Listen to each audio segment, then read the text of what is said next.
Hello, everyone. Welcome back to this episode of Just Another Year Chicago. My name is Nick Brody. I am joined alongside my good friend and co-host, Tony Cepeda. Hope you all had a nice, long weekend this past weekend. We are 1 week closer to Chicago Bears football, and we could not be more excited. A lot of people think this year might not be in the Bears' favor, but that's okay because nothing could get worse than last season. And why? Because Justin Fields is ready to make that year in Leap 2 alongside new offensive coordinator Luke Getsy. But we're here to break down what we think Fields will do in year 2. But before we hit on more, we'd like to thank today's sponsor, Unbound Coffee. Unbound Coffee Company delivers high-end coffee and the best coffee-related t-shirts in the business. Mine's on the way. Comes right to your door with free shipping on all orders. And the best part is every item sold by Unbound Coffee Company, $2 is donated to a charity or nonprofit of your choice. So not just some standard guy out there, whatever you want, whatever you believe in, whatever your cause is. Unbound donates locally and nationwide, so they will donate to your local schools, theaters, and churches, as well as some of the biggest charities in the world. So select your cause at checkout. It's that easy. Use promo code JSHI, JAYCHI, for 50% off your first order, or sign up for a subscription to save an additional 10%. I love coffee. I might do this myself here as soon as we get off. So you can donate. Obviously, it'll donate to your favorite charity or nonprofit every time your order renews. That's 25% off your first order when you use code JSHI, JAYCHI, and sign up for a subscription at www.unboundcoffeecompany.com. Start living unbound today. Look, I love their coffee. I love coffee in general, so I'm very picky, and I love this stuff. If you can't tell, I'm on it, right? You know, I'm on the coffee right now, all excited. So I love what they stand for more than anything. That's awesome. Anytime I can, get my caffeine boost and help out, a cause I believe in. That's just the best. So make sure to get yours today. Nick, how about you hit on another note for us? And speaking on one more note that we want to hit on today in regards to impact. Before we begin today's episode, we'd like to send our deepest thoughts and prayers to those impacted by the 4th of July shooting that happened in Highland Park, Illinois. I grew up one town over from Highland Park in Deerfield, Illinois, and I know plenty of individuals who grew up in the community, understand that it's one of the safest and happiest communities you can go to. And also, unfortunately, I know plenty of people that were there yesterday. Videos, stories are heartbreaking. I cannot imagine what it was like to be there myself. I'm thankful that a lot of the individuals that I know and are close with are safe, and I am heartbroken for those who cannot say the same. Please consider helping out and donating to the variety of GoFundMes that have been posted all across social media. You can look it up on Google yourself in order to help donate. These families need help. It was a complete tragedy, and we hope that there is a change that comes soon to stop these acts of violence. So a local Chicago community, a lot of Bears players live there. Michael Jordan lived there. It is a very, very tough thing to talk about. And if you guys need anything, please reach out to us. We're more than happy to get you in the direction of help that you guys need to talk about this situation. So we would like to then lead into today's topic of conversation, going over what we think Justin Fields will do this upcoming season, with Luke Getsy helping him lead the way. So Tony, why don't you break down a little bit of Justin Fields' stats under Matt Nagy, and then I'm going to break down a little bit under Luke Getsy, what he did for Aaron Rodgers, and then we'll give our predictions. So Tony, why don't you kick it off? Yep. So in 2021, under he who shall not be named, obviously. Oops, sorry, Ron. I said his name again. Yeah, Matt Nagy, 2021 to 2022. So he played 12 games, 10 starts, had a 2-8 record officially as the starting quarterback, 159 completions on 270 attempts, which is 58.9% completion percentage. 1,870 total yards passing, 6.9 yards per attempt, 5.8 adjusted yards gained per pass attempt, 11.8 yards. I believe that was like the total gain per completion. That's what it was. Gain per completion, which is pretty good. I think that was a stat that kind of stood out to me. Like, okay, when when these guys actually catch a football, it is for a big play. First down. Absolutely. So he did only throw for 7 touchdowns. Felt like a lot more. Maybe that's just because everyone was so exciting. A lot of them were taken away too, which was especially in the Pittsburgh game. If you're watching, you know that like 3 of them were taken away in the Pittsburgh game alone. Yeah, and I wish I had the stat in front of me. Warren Sharp on Twitter, great guy for this. I think the Bears had like the worst They were 32nd in, it was either red zone just scoring or efficiency. Just some, the Jets, the Lions, all these teams above us the Texans are above us. So I'm not going to put it all on him. There's clearly a lot of factors in that. He did have 10 interceptions. Again, still feels low as well, because it did feel like there were a lot of turnovers. I know fumbles I should have had on here too. There are definitely a few fumbles. Also was sacked 36 times. Total Bears quarterbacks were sacked 58 times this past year. So he took the brunt of the blow, and almost 10 of them came in his very first start against the Cleveland Browns. Against Myles Garrett. Yeah, Myles Garrett and Jadeveon Clowney just crashing down the line in them, because it doesn't matter. We've gone over that. But either way, not the best stats on paper. If you dig a little deeper, there is some stuff that makes you excited for the future. And as Nick's going to kind of get into the guy here that is hoping to switch all that around, hopefully we can get excited, I guess. I don't know. And one more thing that I do want to bring up in regards to Justin Fields' stats that do stand out is that he was the third most accurate quarterback in deep ball passing this past season. So, when Nagy did give him the opportunity to throw it deep, Justin Fields was the third best guy in the league to do that. So there is a lot of promise. I know that Bears fans have definitely been missing a quarterback who can do something like that. So that's what I'm excited for. I felt we haven't had that since Jay. I'm just putting, Mitch had a good deep arm, but he wasn't accurate. Justin Fields, on the other hand, is good at both. So I'm very excited about that.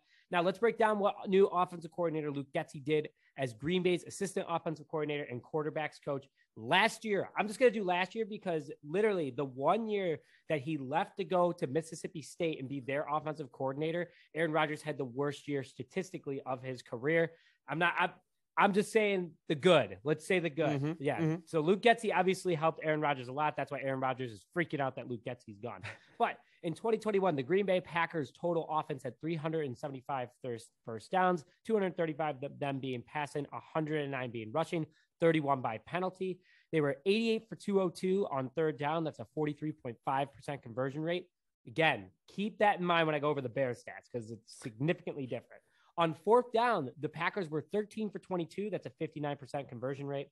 They had 6,426 total yards of offense, 4,526 being passing yards, 1,900 exactly being rushing yards, 402 passing completions on 593 attempts. 7 of those of the 101 incompletions were interceptions. So there was not a lot of interceptions for the Green Bay Packers last year, just to put that in perspective. And there were 52 total offensive touchdowns, 39 being passing, 13 rushing. Now, that is much better than the Chicago Bears last season, to say the least, because the Bears had 333 first downs, 180 being passing, 119 being rushing, 34 by penalty. You could hear the very big difference in, it was very even on, rushing and passing. When Green Bay was mainly passing focused, which is obviously good because you get more yards when you pass it 9 times out of 10. So if you go to our third down conversion, this is where we were bad. 75 for 216 on third down. That's a 34.7% conversion rate. We were 15 for 36 on fourth downs. That's a 41.6 conversion rate. 5,650 total yards offense, 3,635 of them being passing. That was amongst 3 different quarterbacks, just putting that out there. 2,015 rushing yards, so more than Green Bay, but that's when you have a guy named David Montgomery in the backfield. 332 completions on 542 attempts. 20 of those incompletions were interceptions, and there were 58 total sacks across the quarterbacks. So a lot of pressure on Justin Fields and crew the last season, and we only had 30 total touchdowns, 16 passing, 14 rushing. Bears were bad last year on the offensive side of the ball. There is no doubt about it. We were almost in dead last in every single category. Luke Getsy, though, obviously had a lot of success under working with Nathaniel Hackett, who is now the head coach of the Denver Broncos. So, Tony, just quickly before we jump into our season stat predictions, you hear the differences. You hear, obviously, Aaron Rodgers is a back-to-back MVP.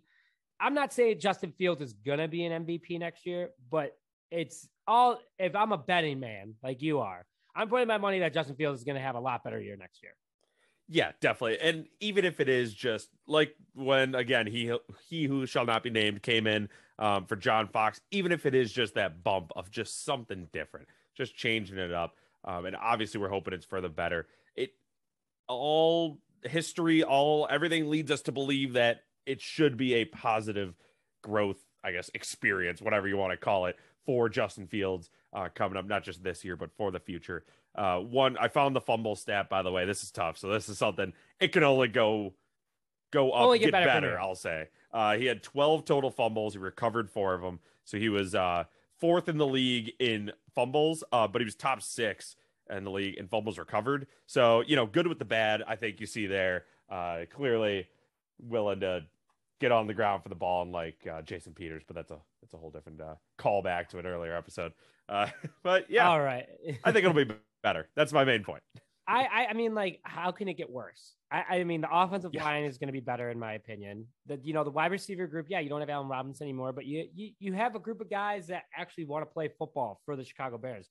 Allen Robinson was so done with Chicago, especially with Matt Nagy. I don't know if he would have been better off from like an emotional experience with the whole new crew, but clearly they didn't keep him for a reason. Ryan Poles wanted a fresh start, and good luck to Allen Robinson, but it's not a big name. There's no big names in the group like we talked about, but doesn't mean there's not talent, and Justin Fields has definitely brought that up to us as well. So, Tony, let's go into now your stat predictions for 2022-2023 for Justin Fields. Yeah, so my predictions, and yes, you could say I'm an optimist when you hear these. That's fine. But I'd rather shoot high and it be lower and be wrong than shoot low and him outperform and then I look like a hater. So 72% completion percentage. That is my official prediction for Justin Fields for that. 4,137 yards. We're going to get our first 4,000-yard passing season from a Chicago Bears quarterback this year, I believe. Couldn't do it in 16 games, though. We could only do it in 17. Yeah, and you know what? People are going to give us hell online for it, I'm sure. But you know what? It's about pride. We know in our heart we totally would have got there. We ran out of time. That's not our fault. 24 passing touchdowns, 8 rushing touchdowns. I think we're going to see a lot of. I don't think it's going to be as many it's going to be design runs as much as it will be. He has the option. He becomes that downfield threat. There's so much confusion downfield, whether it's crossing routes, people are actually blocking for him. And I think he will have those opportunities open up where he is comfortable using his legs, not running for his life, but actually making precise, decisions. I think his interceptions will go down. I'm going to say 7, although now that I'm thinking about it, he will play more games, so that actually doesn't make sense. But I'd like to think that he will be more efficient with his passing. Honestly, maybe take from Aaron Rodgers, just throw it in the ground. Just don't, rather just take an incomplete pass. And I think he'll have 5 fumbles, and he'll recover 3 of them. Ball security will be huge this summer, I think. One thing that you said is your rushing touchdowns is I think that Luke Getsy is going to be more aggressive with him in regards to rushing the ball and also teaching him how to slide. Fields last year was not afraid to, body somebody, kind of like Jay Cutler. Yeah. It's such a different game than when Jay Cutler was just such a tough dude. You got to give hats off to that. He took hits and got right back up. Fields, with the ribs and with the shoulder and everything this past season also, but he was getting clobbered all the time. I think you're right in regards to rushing. I think he is going to do successful there, but I feel like he's going to have more open field rushes as well. He's going to really use that speed. And we didn't get to see that a lot last year because he was always getting sacked. So we did get to see it though when he was scrambling, but we want to see him actually use that to the advantage of movement. Yeah, he was running 15 yards in the backfield away from 7 defenders. None of them were blocked. He was pulling a Mitch, going to one sideline to the other, and then getting a rushing touchdown. I hope Fields doesn't, but Fields did that against the Niners. So, there is that potential there. But I think Luke Getsy, I could see Wildcat too, and Fields being a wide receiver because he's considered a bigger body receiver. We'll see. Natural athlete, Yes. He's what movie is that from? He's a natural athlete. Oh, from The Longest Yard when Paul Crewe goes to the basketball court. Has Crewe ever played ball? No, but he's a natural athlete. So that's Justin Fields. Yes. But he did play baseball, so you never know. Absolutely, yeah. No, I would definitely classify him as an athletic guy. If you can't tell, Tony and I both are representing our favorite baseball teams today, and both of them could definitely use Justin Fields on both teams at the current moment. So yes, please. Just wanted to throw that out there real quick. And Tony said it best before the episode is that even though we might not like the same baseball team, we do love the Chicago Bears, and that's why we're talking about it, because we're from Chicago, and there's got to be you gotta be able to talk about something other than Green Bay every year. So yeah. So my quick stat predictions for this year is that I'm going to go a little lower on the completion percentage. I'm going to go with 61%. You know, he is going to make mistakes this year. It's a new playbook. He's going to get used to it. His offensive line still isn't the greatest. It's better. But I think that he's going to have 3,825 passing yards, roughly, not the exact number. Exact number, call me a betting man. Pretty good prediction. But I think he's going to be in that range above 3,800. You know, it's going to be better. He's definitely going to use that deep ball accuracy in order to do good things for this ball club. He has Velus Jones Jr., who can actually sprint down the field and make things happen and create that separation in order to make plays like that happen. I think he's going to have 28 passing touchdowns, 6 rushing, and 11 interceptions. So it's definitely going to be better than last year. Not going to be perfect, though. He's still a year away from becoming like an elite quarterback. But who knows? He could pull up Deshaun Watson and be a completely different in regards to being a football player and be an absolute beast. I had to put that on there that in regards to being a football player. Of course. So, again, I think growing pains are still going to be there. The Bears are going to win games this year. There's no doubt about that. Will they make it to the playoffs? It really depends on how well this young core does. We're going to get into our season predictions later in regards to the team as a whole, but for Justin Fields, he's definitely going to be improved this upcoming season. So I'm looking forward to that. Tony, any last comments before we close out? Honestly, I'm just like not even part of the ad here. I'm just excited to drink more of that coffee. That's all. I've just been staring at it the whole time. Also excited for Justin Fields. Here's the perfect. All right, I'll leave you with this so we can get out of here. Perfect Sunday morning. Wake up, maybe a little, you were out, enjoying the town on a Saturday night, enjoying the city of Chicago on a nice fall Saturday. And then you wake up, you're a little groggy, whatever. You get a nice cup of coffee, hopefully Unbound Coffee. If not, you live your life. We're not going to demand you do anything here, but you should do it.